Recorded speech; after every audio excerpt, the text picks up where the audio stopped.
Now, this is going to be part 2 of our discussion of ideas in general. Remember, part 1, previous video, was essay book 2, chapters 1 and 2.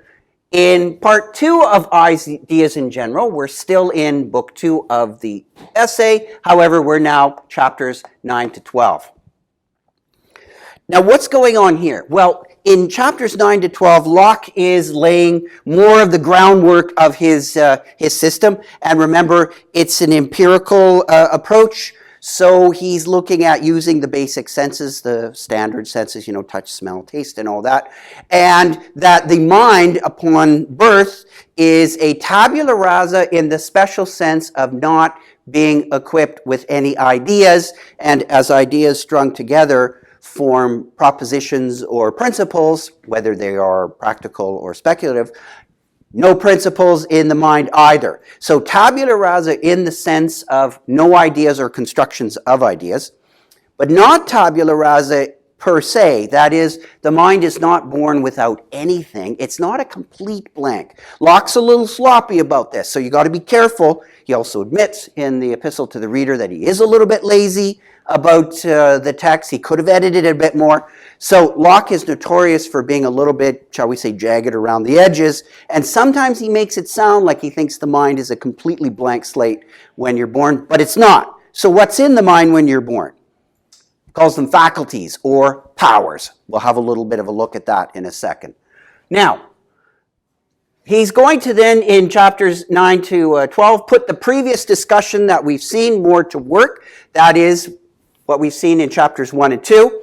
In chapters 9 to 11, he's going to look at simple ideas of sensation and reflection. Now remember all this terminology. You got to memorize it and get it right. If you don't, you're always going to be confused by what Locke is saying. So he's a little bit sloppy, but you definitely have to memorize his terminology. Again, if you don't memorize the terminology, you're going to always get this wrong and be terribly confused and frustrated by this text. It's not that bad once you start memorizing. And remember, ideas, always in the mind. Right? Whenever Locke's talking about ideas, think stuff in the mind. Whenever Locke uses the term quality, think object outside in the world. Qualities are outside in the objects. Ideas are inside in the mind. So when we start talking about ideas and qualities, always keep that distinction clear. Ideas in here, qualities out there. Chapters 9 to 11, as I said, deal with simple ideas of sensation and reflection. Chapter 12 will go on to complex ideas. Now, we've seen these. Recap. Remember, simple ideas, they are always received passively by the mind. So the mind doesn't create them, doesn't destroy them. They're just used by the mind. They're like the incoming fuel for the mind, right? So the mind can't cook one up. In other words, when it actively constructs something, it can't actively construct a simple idea. It can actively construct a complex idea like a tinker toy model, but it has to have the requisite parts, namely simple ideas. So simple ideas are the building blocks. The simple ideas have two sources. Sensation. Those come from observing the external world. So we're not going to go into all the details. You can find passages in the essay where Locke does tell you a little bit of how he thinks simple ideas in the mind are actually constructed through a process of the body's interaction with the world. That's fine, but simple ideas are not constructed by the mind just thinking them up. A simple idea of reflection, that is now observing the quote-unquote internal world. That is when the mind looks in on itself and observes itself doing something. Okay, so keep those clear. Right? Simple ideas, where they come from, what's done with them, what's not done with them, and again, where they originate. Now, with this in mind, so Locke is going to lay out more of it. Now, imagine if the mind starts off, just imagine for a second that the mind were a complete tabula rasa. If it didn't have anything in it, how would ideas even get there? Right? So Locke thinks that the first thing the mind has to have are some powers in it. You can think of it this way. If I wanted to teach you something, teach you content, you have to at least have the capacity to learn. right? I could not, for example, just to use a silly example, but to get the point across, I couldn't teach this cup how to talk. I couldn't teach this cup how to do anything. Why? Because the cup is not constituted in a way such that it is educable. I can't teach it. I can teach a dog how to fetch a stick or to do certain tricks or whatever. Yeah, why? Because the dog has the capacity to learn. So a little puppy may not come out with any ideas of any way in its brain, but a puppy has the capacity to learn things. So its mother can teach it things.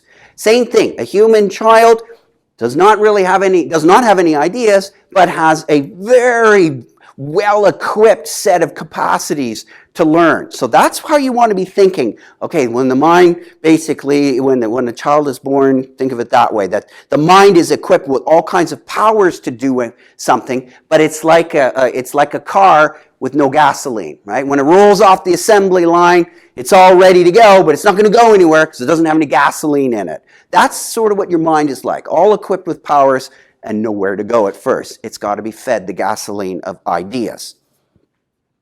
Now, these innate faculties, Locke, remember, are what operate on ideas, and they're like powers. They're capacities, abilities to do things. So, Locke in chapters 9, 10, and 11 lays out in quite a bit of detail some of these capacities or faculties or powers. So in chapter 9, he starts with what he calls the first faculty. And it's first in that it's primary. It's the most basic thing. How else would anything happen in the mind if it didn't have the power to perceive? Again, can this cup perceive anything? No. It doesn't have the power to do that. So can this board or whatever? No. So what can perceive? Well, in some limited way, plants can, because they can react and perceive their environment in some way. They, phototropism, they can move and turn towards the sun like a sunflower. So it can, in some sense, perceive its environment. Clearly, animals perceive their environment, and clearly we do. This is a capacity. So Locke says, number one faculty is the capacity to perceive, the power of perception, if you like. Remember, if you didn't have that, no idea could get into the mind. Your mind would be like this cup. In that sense, it's a pure tabula rasa. Nothing's getting in there in the sense of ideas.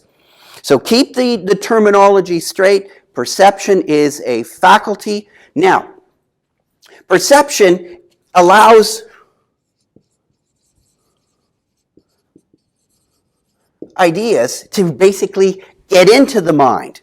And it allows these ideas, and we're talking about the simple ones, that's where we're starting off here. So ideas of sensation.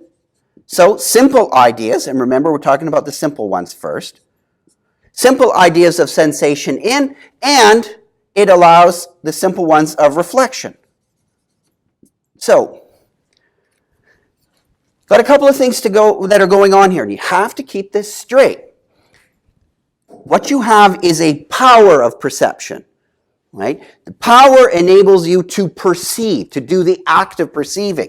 Now, the mind, of course, remember, the mind can reflect on itself. It can observe its activity, its operations. So you can observe yourself observing, right? It's like if you're staring at something, I'm looking at this book and someone says, "What are you doing?" And all of a sudden I go, "Oh, I'm looking at this book," or "I'm reading." You're able to do this. You're able to observe your mind in action. So if someone says, "Well, what do you do?" and you say, "I'm thinking," or "What do you do?" Someone says, "Well, I'm trying to figure something out." Or you can recognize when you're in a state of belief or whatever. You can recognize these operations, these faculties, these powers, when they're in action. And when you do that, when you observe the internal world, the mind's operations, when you observe the mind perceiving, you get an idea of perception. So there's three things going on here, and that idea of perception comes from reflection on the mind's operation. So perception gives you simple ideas, like I look at this board and I get a simple idea of white, a simple idea of black, I look up here, I get a simple idea of green. So the power of perception allows those simple ideas of sensation to come into the mind. The power of perception is in the mind, and then when I look at myself observing the green, I see internally my mind perceiving, and when I see my mind perceiving, I get the idea of perception, which is an idea of reflection. So, few things in the terminology, but you got to memorize it and get it all straight, or everything will just seem horribly confused. It's confusing, but it's not that bad. Again, you have to memorize the terminology. So you have, Locke goes into a fair amount of discussion about how perception works, why it's important, this internal perception, a little bit on how it works. But the thing I just want to point out here is Locke brings in an old friend of his, Mr. Molyneux, who proposed an interesting question. It's referred to now in the philosophical literature as the Molyneux question. And it says something like this. If someone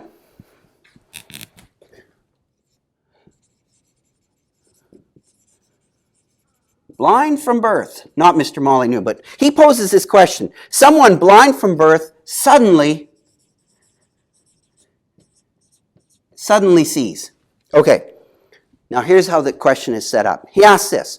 If someone is blind from birth, and throughout their life, they are able to, recognize certain objects via touch. So, for instance, somebody blind from birth, they would feel, let's say, a sphere, a basketball.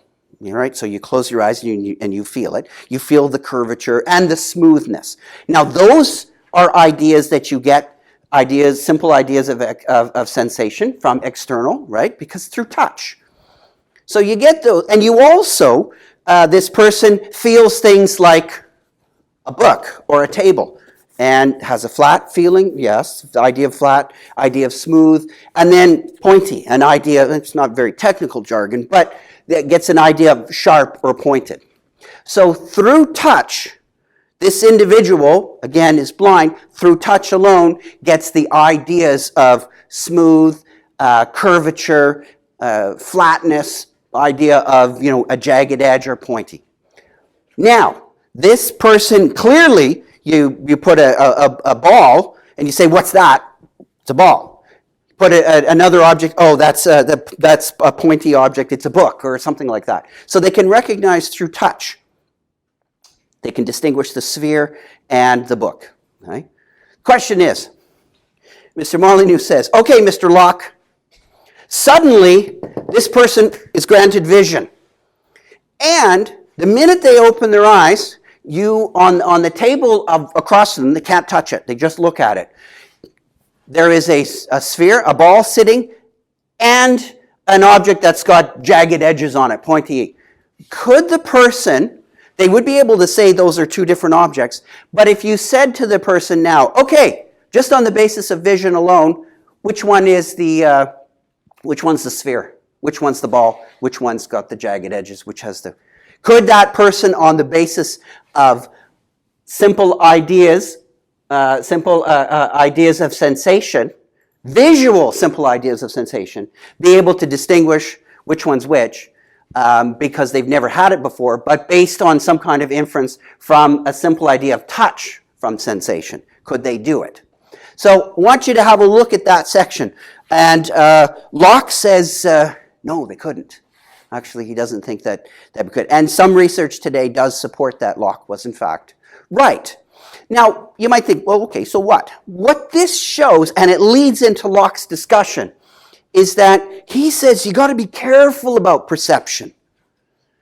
Because perception, our judgments influence perception a lot. This is a very interesting insight by Locke.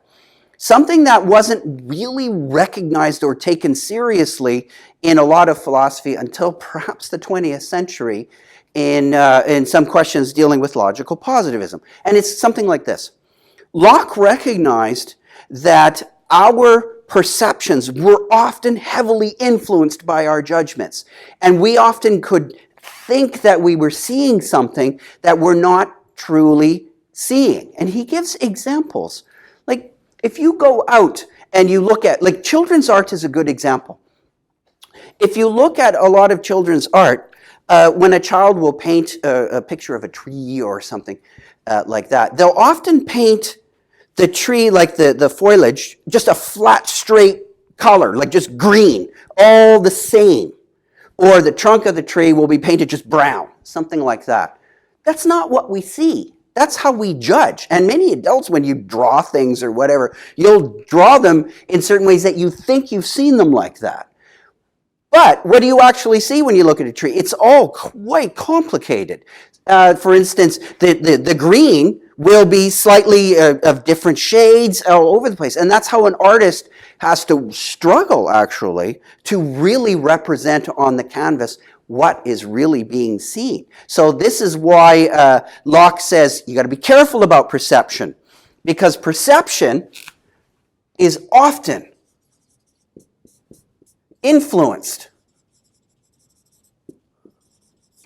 by judgment. And Locke says that judgments are so fast, we're not even really clear. Like, we're making them. He's not saying they're totally unconscious. He doesn't have that kind of a view. But he says we make judgments really quickly.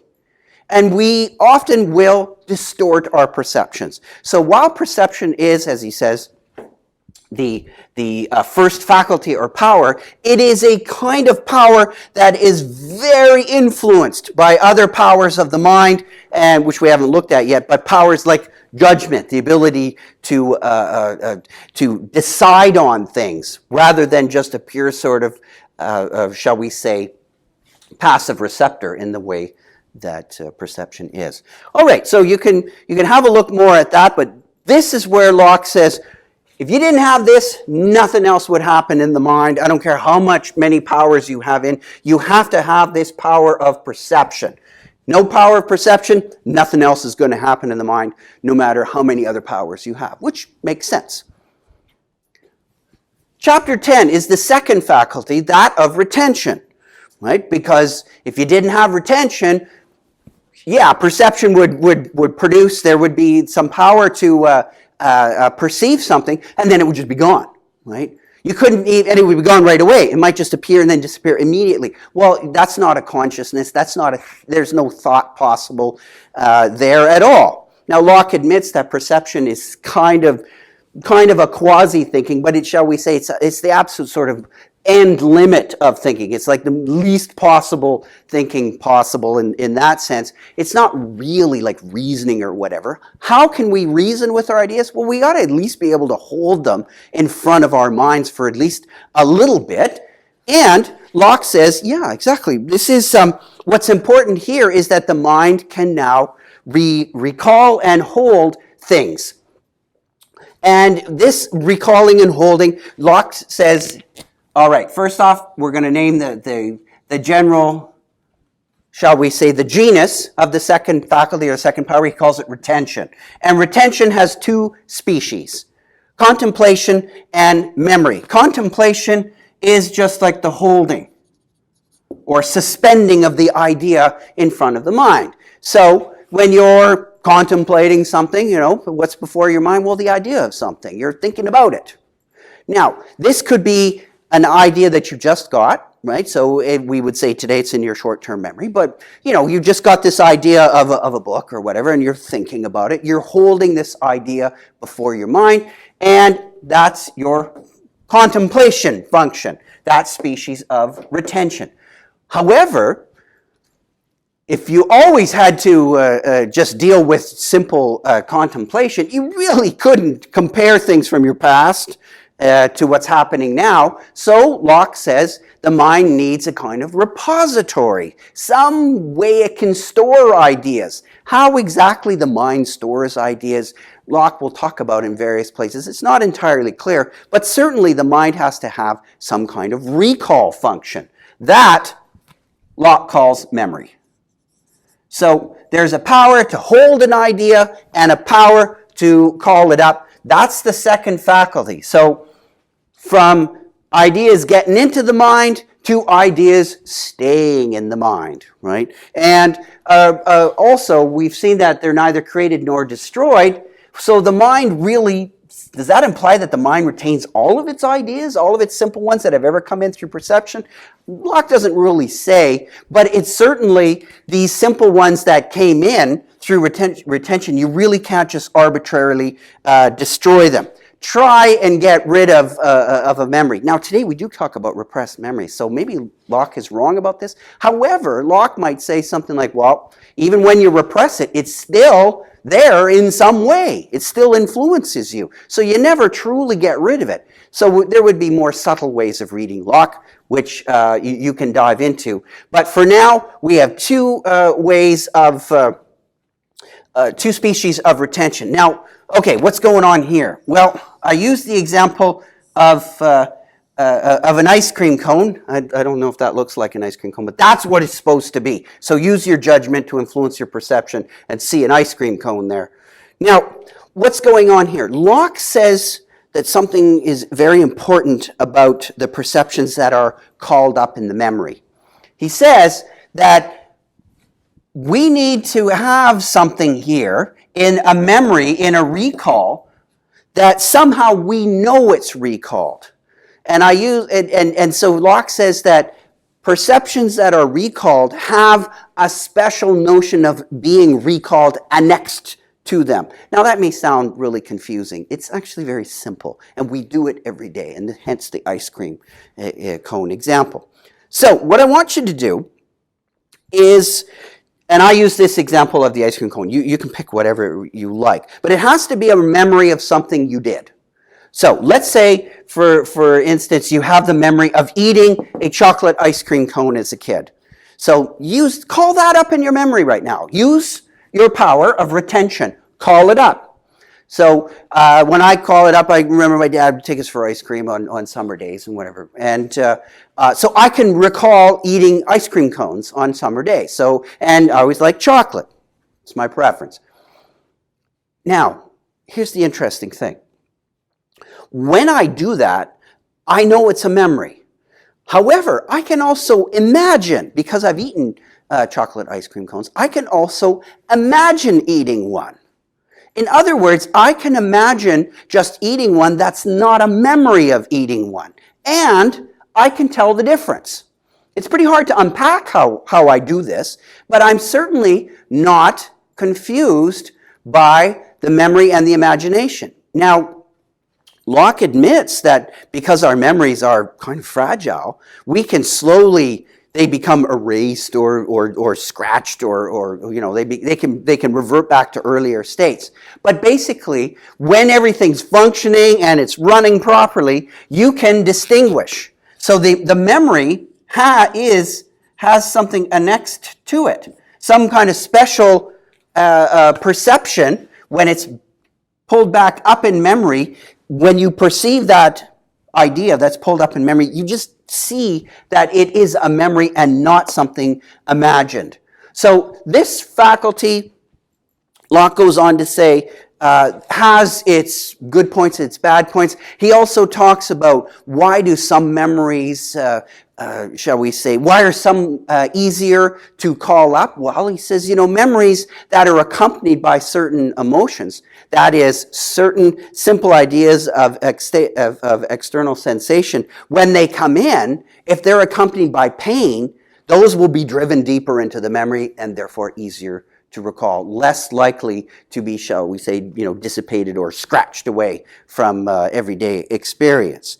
So in that sense, Locke will use his model, this faculty model of the mind, this powers model of the mind, to explain some of the things we see in everyday life. Like, well, how come some memories are stronger and weaker? And Locke says, well, it depends how they were first imprinted. If they were lightly imprinted, let's say, you know, very casually, and they're not associated with any joy or pain or whatever, well, then likely they'll fade.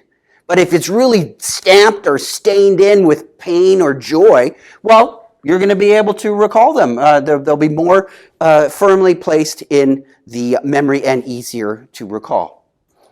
So the mind yeah, no ideas. Perception brings in an idea. Retention allows you to call it up, hold it in front of the mind. And Locke says, well, if that's all you could do is let a few ideas in and then hold them up in front of the mind or recall them, there's still not a lot of thinking going on, right? That's just really the rudiments.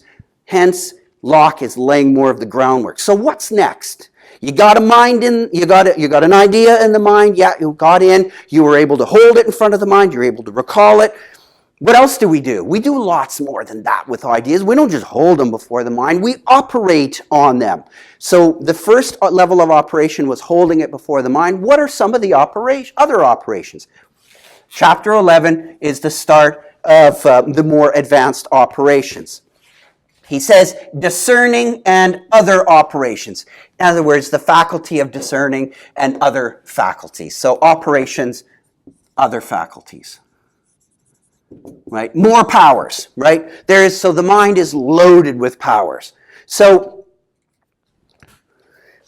you can take, Locke says, just to start off, something straightforward and simple, you can take two ideas, you can either through recall, or you can just hold them.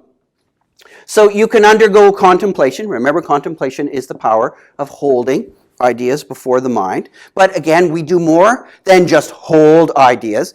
Think about a thicker notion of contemplation. It's not just holding. Well, Locke says, keep contemplation for the holding function. Then we're going to introduce a new term to discern, or the discerning function. And the discerning function now enables the mind to say that the two ideas are the same or different, right? So we don't just hold ideas. We make discernments. Now we're starting to make judgments about them. So the idea now, the process now is holding before and making judgments about them, operating on them. So this power of discerning, the mind is able to say same or difference. So you can think of what's fundamentally at the basis here is that the mind is starting to be able to recognize comparisons and contrasts. That's a fundamental part of meaning and understanding about the world, is you have to be able to say when things are the same or different than each other. If you can't do that, nothing else is going to mean anything. So Locke is saying that at the basis of our mental functioning, you have to have some ideas, and then the first operation you're doing is really discerning. Are they the same or different?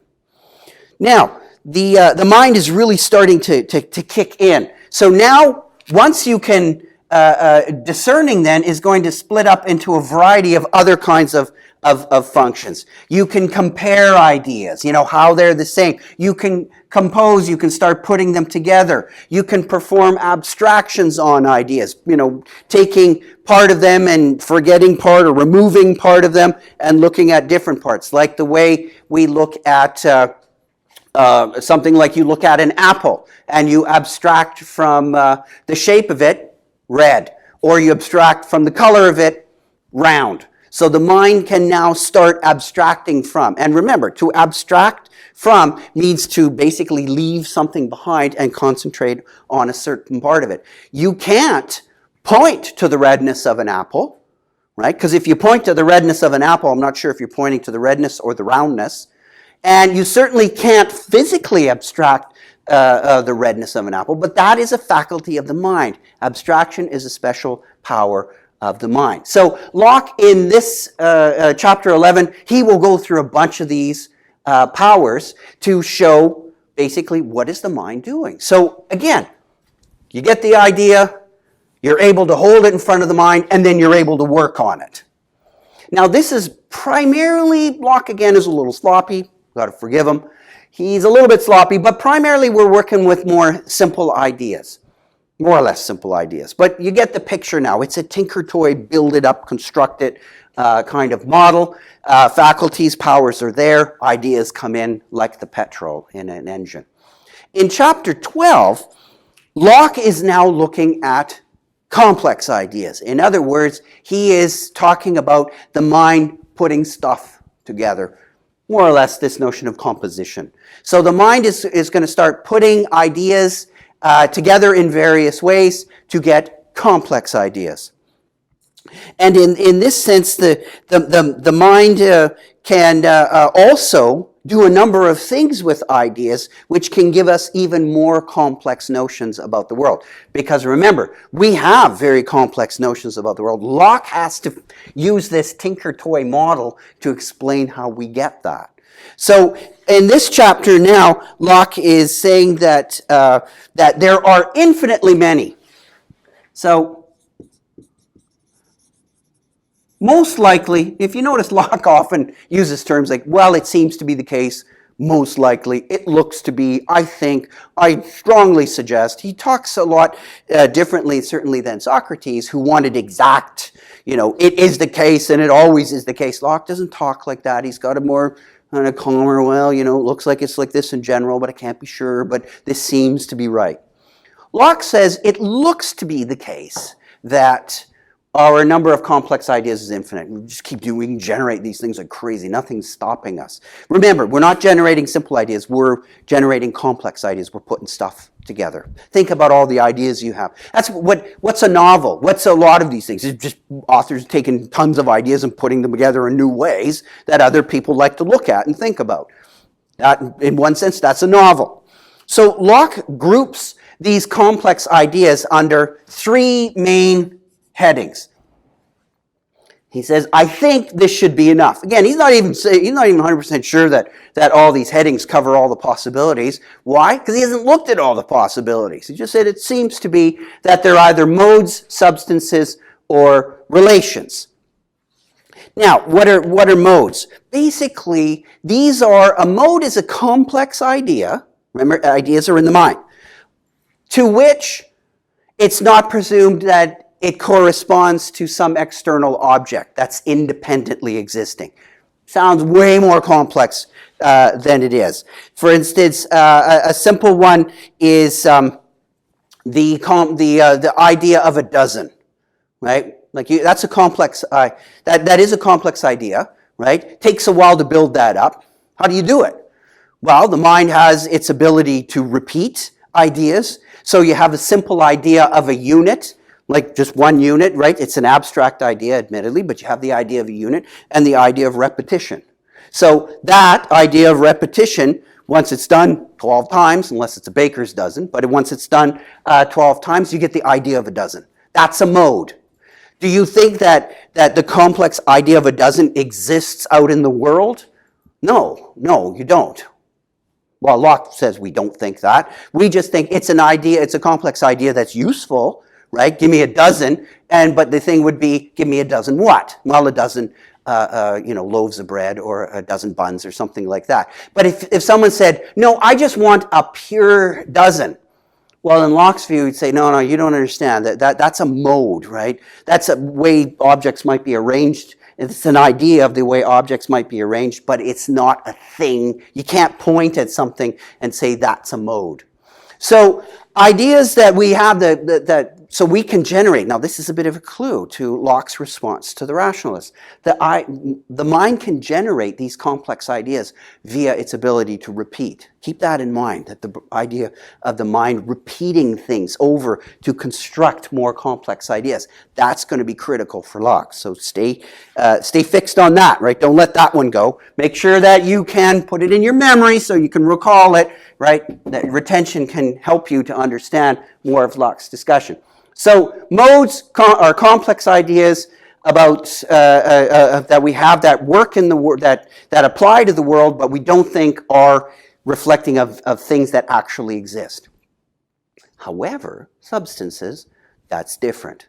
A substance is, again, a complex idea, and substance is attached to the complex idea of substance. Within that is the idea of this thing exists independently. Right? So we can talk in the abstract of, do you have an idea of things existing? Yeah, I do. But can you point to an existence in the abstract? Not quite. But when you conjoin it, Locke says, that is, this idea of something just existing with something, and join it to a simple, other simple ideas, you'll get the idea of a simple thing. Again, it sounds way more complicated than it is. I'll give you a simple example. You take the idea of substance, that is the complex idea of something, whatever, existing independently. Remember, modes don't have that. So something existing independently. You take that idea, which Locke admits is kind of fuzzy and confused, but I think you can, I have the idea of something existing. Then I want you to, says Locke, hook the idea in your mind, hook the idea onto something existing, hook the idea of whiteness, the idea of hardness, right? It's firm. When you push on it, it pushes back a little bit. Then the idea of malleability, right? That, yeah, you can bend it. And the idea of coolness. So I've got the idea of something existing coupled with, a color, hardness, and malleability, and so on. We call that lead. That's the idea of lead. Lead, we have the idea of it. It's an existing thing out in the world. It is a substance of a particular kind. Take the idea of substance, Locke says. Again, this fuzzy, confused idea, conjoin it with. So the idea of substance, so the thumb will be the anchor. That's your substance. Then what? Hook on a certain idea of figure or shape. Let's say like a body shape. Hook that on. Then hook on reasoning. Then a few other these kinds of properties. You get the idea of a man, of existing. And you take a different shape. You get ideas of elephants and whatnot. So this notion of substance is like an anchor complex idea that allows us to think about things in the external world as existing independently. All right, so we've got things that like ways that we sort. You can think of ways kind of that we sort the world, like a baker baked a dozen things in the world. And the last thing that Locke says of complex ideas, relations. We talk about relations all the time, right? We talk about, how things are related or not related to each other. That too is a complex idea as well. So when we can compare and contrast and all that, we can hold ideas before the mind. And in that sense, we can get an idea of relations, right? But they're not substances because we don't presume relations exist independently of the things. So substance, or modes, substances, and relations, he thinks that these three categories, he doesn't say for sure, but he thinks, yeah, I think that's going to roughly cover all of our possible, infinitely many, complex ideas. So this is the start, but these are sort of the fundamental, shall we say, operations of the mind. It's got, again, you've got to have it where ideas get in, they got to be held there, they got to be operated on, and then they're combined and put together. And that's how we start to build, shall we say, a complex set of ideas that give us a picture of the world. Remember, we are still talking about ideas, and ideas are always in the mind. We're not talking about out there. Those are qualities out there. Ideas are always in the mind. So now Locke, with this machinery and a lot more, but I just had you go through these chapters. With this idea, Locke wants to explain how the mind, just operating with its senses and these various powers, can construct complex ideas of things like space, time, all the things that rationalists, number, infinity. How do you get the idea, the complex idea of infinity? Based on the idea of repetition. Locke needs this because in the history of philosophy, the rationalists thought that they had a killer argument by saying, well, yeah, your senses can give you all kinds of ideas about books and trees and dogs and maybe even a dozen, maybe even a baker's dozen. I'll give you the modes. But other ideas that are intrinsically important, like the idea of time, the idea of space, the idea of eternity, you can't get that through the empiricist framework. Locke is trying to say, yes, you can. And why is that so important? Because then he can counter things like the Theaetetus' master argument. He can get all that stuff out of the way and end up with a philosophy that is ultimately, especially as we'll see in the upcoming video, a philosophy that is more closely aligned with science. And why should it be aligned with science? Because science is, as Locke said, working with Newton, and is echoed in the 20th century by a lot of philosophers like Quine. Science is the best game in town. You really want knowledge of the world? Go to science. You really want good philosophy, Locke says? Make sure it fits with science. We'll look a little bit more of that when we check out Locke on some of the notions of ideas and quality. So we're going to bring in that relationship, but stay tuned for that in another video.